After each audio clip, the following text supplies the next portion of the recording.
ನಿನ್ನ ಮನೆಗೆ ಬಂದಿರುವಾಗ ಕಾಣದ ದೇವರನ್ನು ನೆನೆದೋ ಯಾಕೆ ಸುರಿಸುತ್ತಾ ಇದೀಯಾ ಕಣ್ಣೀರು? ದುಡ್ಡಿನ ಸುರಿಮಳೆಯನ್ನೇ ಸುರಿಸುವ ನಿಮ್ಮಂತಹ ಧನಿಕರಿಗೆ ಹೇಗೆ ತಿಳಿಯಬೇಕೋ ಈ ಬಡವರ ಕಣ್ಣೀರಿನ ಬೆಲೆ? ಮುಚ್ಚು ಬಾರಿ ದುಷ್ಟ! ನಿನ್ನ ಮನೆಗೆ ಎಂಟ್ರಿ ಕೊಟ್ಟಿದ್ದಾನೆ ಕಾಲ ಭೈರವ ರಘುಚರ. ನೀನು ನನ್ನ ಮಾವನ ಕಾರ್ಖಾನೆಯಲ್ಲಿ ಕೂಲಿ ಕೆಲಸ ಮಾಡುವ ಕಾರ್ಮಿಕ. ಈ ಕಾರ್ಯ ಚಿಂತಕನ ಜೊತೆ ಮಾಡಬಾರದ ಕಾರ್ಯ ಮಾಡಿದರೆ ಹಚ್ಚುವೆ ನಿನ್ನ ಗುಡಿಸಲಿಗೆ ಬೆಂಕಿ. ರಘುಚರ, ಹೇಳದೆ ಕೇಳದೆ ನನ್ನ ಮನೆಗೆ ಒಳಗೆ ನುಗ್ಗಿದ ಗೂಳಿ ನೀನು.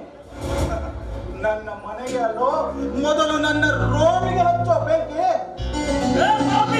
ಕುಮಾರ್, ವಿಷ ಸರ್ಪದ ಹೆಡೆಯ ಕೆಳಗೆ ನಿಂತು ನರ್ತಿಸುತ್ತಾ ಇದೆಯಾ?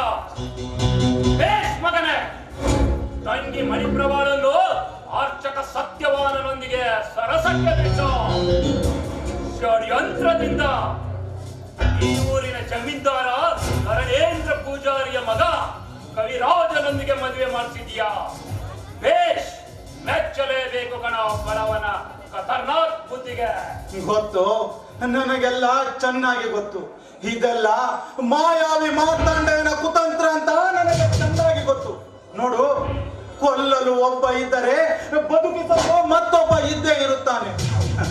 ನಿನ್ನ ದೇವರು ಸತ್ಯವಾನನನ್ನು ಸೆರೆಮನೆಗೆ ಅಟ್ಟಿದರೆ ನನ್ನ ದೇವರು ನನ್ನ ತಂಗಿಯನ್ನು ಅರಮನೆಗೆ ಅಟ್ಟಿದ. ಇದು ಕಣೋ ಈ ಬಡವರಿಗೆ ಸಿಕ್ಕುವ ದೇವರ ಫಲ. ಆದರೆ ಈ ದೇವರು ಯಾರನ್ನು ಎಲ್ಲಿಂದ ಎಲ್ಲಿಗೆ ಸೇರಿಸುತ್ತಾನೆ ಅಂತ ಯಾವ ದೇವರಿಗೂ ಗೊತ್ತಿಲ್ಲ. ಅಟ್ಟಹಾಸದಿಂದ ಮೆರೆಯುತ್ತಿದ್ದೀಯಲ್ಲ, ನಾನು ನಿನ್ನ ಮನಮೋಹಕ ತಂಗಿಗೆ ಕಣ್ಣಿಟ್ಟ ಕಳನಾಯಕ. ನಾನು ಮಣಿಪ್ರಭಾಳ ದೇಹವನ್ನು ಕಿರಿಯಬೇಕೆನ್ನುವಷ್ಟರಲ್ಲಿ ಜಸ್ಟ್ ಮಿಸ್ ಆಗಿ ಅವಳು ಸೇರಿಕೊಂಡಳು ಬಂಗಾರದ ಪಂಜರದೊಳಗೆ. ಆ ಪಂಜರವನ್ನು ಸುಟ್ಟು ಭಸ್ಮ ಮಾಡಲೆಂದೇ ಕಾಯ್ತಾ ಇದ್ದೀನಿ. ಬೆಂಕಿಯ ಪಂಜು ಹಿಡಿದು ದುಶ್ಯಾಸನ, ನನ್ನ ತಂಗಿ ಸ್ವರ್ಗದ ಸೇವಕಿಯಾಗಿ ಸುಂದರ ಬದುಕನ್ನ ನಡೆಸ್ತಾ ಇದ್ದಾಳೆ. ಅವಳ ಜೀವನದಲ್ಲಿ ಹುಳಿ ಹಿಂಡಿದರೆ ನಿನ್ನನ್ನು ಇಲ್ಲೇ ಹಿಂಡಿ ಬಿಸಾಡುವೆ. ನಾನು ಇಲ್ಲಿಗೆ ಬಂದದ್ದು ನಿನ್ನೊಂದಿಗೆ ಕಬಡ್ಡಿ ಆಟ ಆಡಲು ಅಲ್ಲ, ಸಾಲ ವಸೂಲಿ ಮಾಡಲ. ಕೊಡುಮಗನೇ ನನ್ನ ಮಾವನ ಸಾಲ.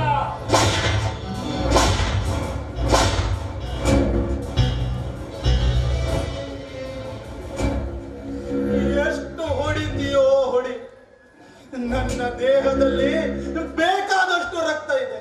ಆದರೆ ನಿನ್ನ ಮಾವನ ಸಾಲ ತೀರಿಸಲು ಮಾತ್ರ ನನ್ನಲ್ಲಿ ಹಣವಿಲ್ಲ ಕಣೋ. ಹಣ ಏ ಆರ್ಯಕುಮಾರ್, ನೀನು ನನ್ನ ಇನ್ನೊಂದು ಮುಖವನ್ನು ನೋಡಿಲ್ಲ. ನಾನು ರಘುಚರಾಯ್, ಕಾಲ ಭೈರವ ರಘುಚರಾಯ್. ದೋಸ್ತಿ ಮಾಡಿದ್ರೆ ಜಗನ್ಮೋಹನ, ತೋಟ ಮಾಡಿದ್ರೆ ಘೋರ ಸೈತಾನ.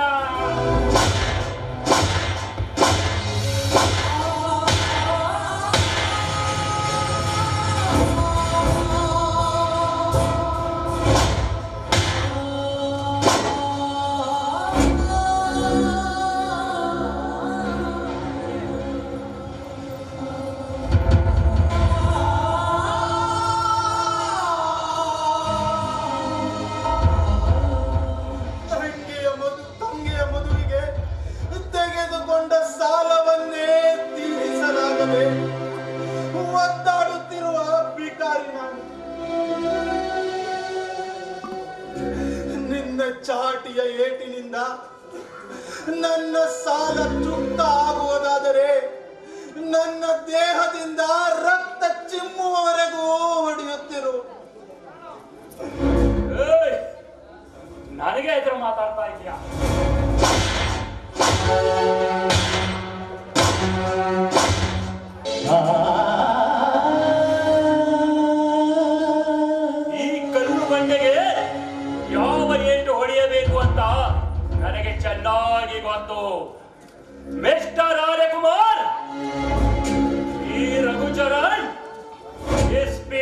ಆಟದಲ್ಲಿ ಜೋಕರಿದ್ದ ಹಾಗೆ.